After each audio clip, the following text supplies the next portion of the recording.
first part, then you should watch that one first. So, starting on page 9, it's me again. I am a bad girl. Like mother, like daughter, heaven help me. I ransacked Mom's night table drawer and found a vial of about 35 Halicon. Mom was zoned out, snoring lightly but consistently, so at least I know she's still alive. No wonder she's down in the dumps. Her current life philosophy was tabbed to her mirror. She got it out of a magazine. She changes it every few months with her mood. The last one was a poem by Elizabeth Bishop called The Art of Losing. It's about how little by little, through life as you get older, you keep losing things and loved ones until you die. This month's conclusion was from Moonstruck. We are here to ruin ourselves and break hearts and love the wrong people until we die. Pretty glum, huh? No wonder she doesn't want to wake up. I took 3 pills. I don't have to work tomorrow. And to tell you the truth, I don't care if I get fired from that dump. I'll just sleep until the prince wakes me up, which means I'll be sleeping longer than Rip Van Winkle. I wonder if that's what Mom's waiting for too. Good night or goodbye, Sam. Wednesday, April 16th. Dearest, surprise, surprise, you haven't lost me yet. I am a little groggy, but still here. It's 3:30 Wednesday afternoon. I slept for 30 hours. My phone kept ringing and ringing, so I finally picked it up. It wasn't the prince. It was Nicole. She said she was worried that I might have drunk myself into a coma. She said she called a couple times this morning, but I didn't hear the phone. I guess Mom and Reed were too passed out. What an obnoxious trio we are. I told Nicole I just had to sleep. I was so exhausted and sick of my hangover and the aftershock of Teddy. She wanted to go shopping, but I told her I wanted to try to talk to my mom about getting my own place, and Nicole was all for it, very supportive. I really love Nicole. If I ever die, she's the only one I would trust my dear Dinah with.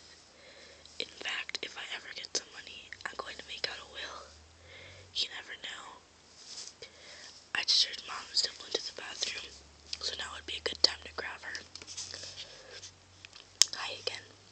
It's so nice to know that I have someone I can tell everything to, especially whenever I feel like it. I waited by my bathroom until Mom came out. I could tell that she was very nervous and wanted to run downstairs to the kitchen and get a drink, but I coaxed her into my room and shut the door. I tried to be as tactful as possible because she's very touchy lately. The littlest things can be taken wrong and she bursts into tears. I told her not to think I didn't love her anymore, but Dr. K and I both felt it was important for my sanity and my peace of mind that I get my own place.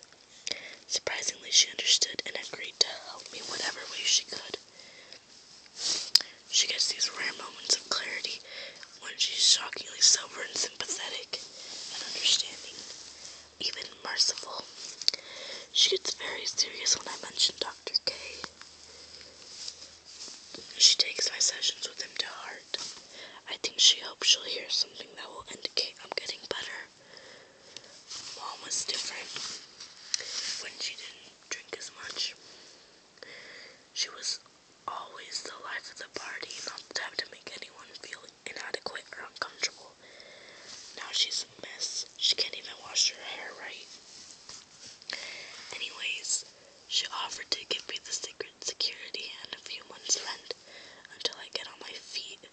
She said the Parkinson's daughter just moved off to France to live with her boyfriend. They renovated the attic for her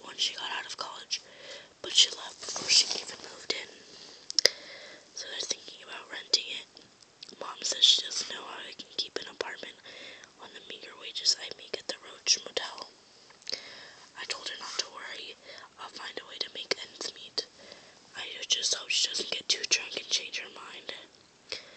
I have to push it. Who knows? Maybe she'll want to get rid of me too. Just think, next time I write, me and Dinah might have a new view. Ciao, Sam. Wednesday, April 23rd. Dearest, what should have been such a wonderfully happy afternoon for me turned into a nightmare. I moved into my new apartment in Oceanside, and Reed left me exasperated as usual.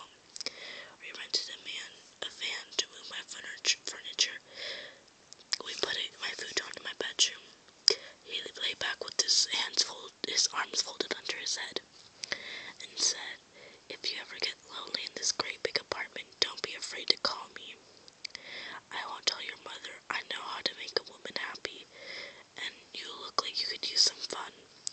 Then he gave me this sickening grin, and for the first time I noticed he had a tooth missing toward the left molar area. Mom was slumped on the couch in the living room, probably sipping gin from the bottle she always carries in her purse. I plan on visiting her only when Reed isn't around, or maybe I'll just call. I know I haven't written in a few days, but I've been working overtime to pay extra money and sitting on pins and needles hoping I get this apartment. When I first called the Parkinsons, they changed their mind, but Mr. Parkinson's travels a lot, and I told them me and Dinah would be as quiet as two church mice, so they finally agreed to rent it. I would have said anything to get out of my mom's house, and the rent is only $400 a month. This apartment is great. I have my own entrance, and it has a large separate kitchen with all new appliances. Where I'm sitting there as I write this. There are two big skylights in the living room and one in the bathroom, so I can see the stars at night. And Dinah can go out on the roof if she wants, and of course Santa can just give us a ride down the skylight. Now I have to get a better job. I can't stay at Chicken and Ribs for long at minimum wage. Me and Dinah will starve. The waitresses' jobs around here are seasonal because it's a beach town. You do great in the summer and die the rest of the year. I want to make a nice life for me and Dinah. Her insulin, 2 shots a day. It's expensive too. Everyone told me I have the stuff to be a model. I'm 5'10", I weigh 128, but I don't have the guts or self-esteem to ham it up in front of a camera. I feel awkward and cocky. I wear banana boat-sized shoes and enormous 11. They used to call me Jolly Green String Bean. What's even worse, I feel depressed and nervous most of the time. What a mess, but don't worry, next time I write you, I promise I will get a great new job. Deal. Love. Ciao. Love, Sam. Friday, April 25th. Dearest, Nicole just called to ask if I wanted to go to the city to see Victoria, starring Julie Andrews. Of course I said yes. I love the sound of music. I guess everyone did. It's amazing that she's still performing. We may not be actresses yet, but at least we'll be watching one. Mom will pay for it because I told her Dr. Kate suggested it. I'd rather have her spend what money she has on me than Kevin Reed. I guess my mom's responsible for my dream of being an actress. She's a big movie buff. She has tons of tapes and lots of classics in her den. Ever since me and Nicole were little, we watched her tapes. If we loved a certain movie, we watched it over and over again. If we liked a particular actress, we'd rehearse and learn their lines by heart, dress up the part, and act it out. I love Sunset Boulevard. I loved acting the part Gloria Swanson played, and the eccentric, out-of-her-mind, doomed actress living on her past glory. She was great. Mom also has tons of outfits, dresses, robes, gowns, costume jewelries, high heels, all kinds of accessories, and things from her modeling assignments. So it was like having our own wardrobe department. At least, if you're an actress, you don't have to be perfect. There's a variety of parts you can play. In later years, you lose your youthful looks. You can become a character actress. You can hide behind so many roles.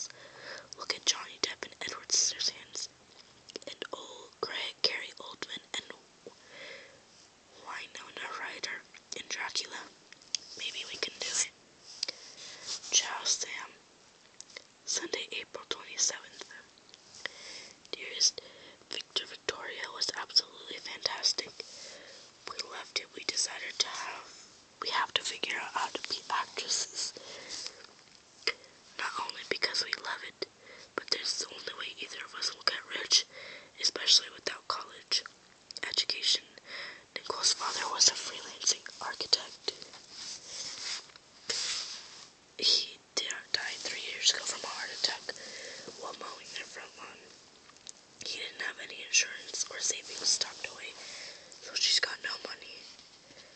And all I am is Jerry Donio's slave. We've got nothing to lose. We don't even have to go to Hollywood. Some major film studios have moved to New York and Queens. In a way, we don't have fathers. Mine is alive, but we have no idea where he is. He never calls or writes or sends us money. I don't have to tell you the grimy facts of my life.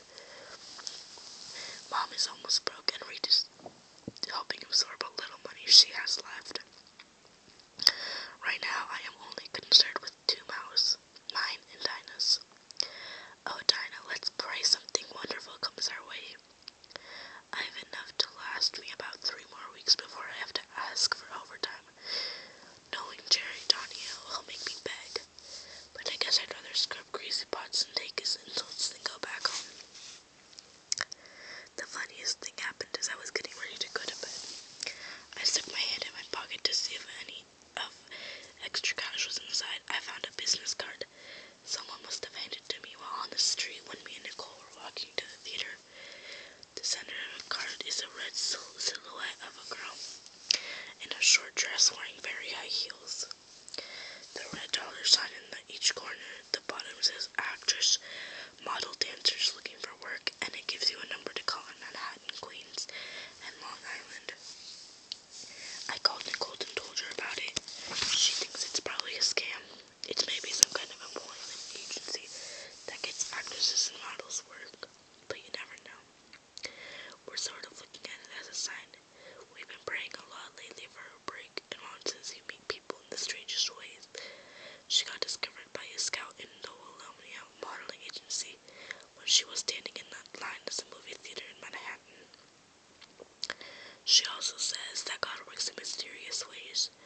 You know, you eventually get what you ask for, and I guess that could be true.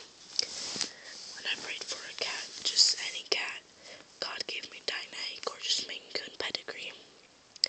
She was at North Shore Animal League. When I prayed for an apartment, any apartment, I got a huge, newly renovated attic apartment in the Parkinson's house in Oceanside. Me and Nicole figure we both are in the same boat, totally desperate. If we don't do anything about it soon, we're going to drown. She hates her job at Dunkin' Donuts, and you know how I feel about chicken and ribs. So we've decided to say we're sick and check out the actress models thing.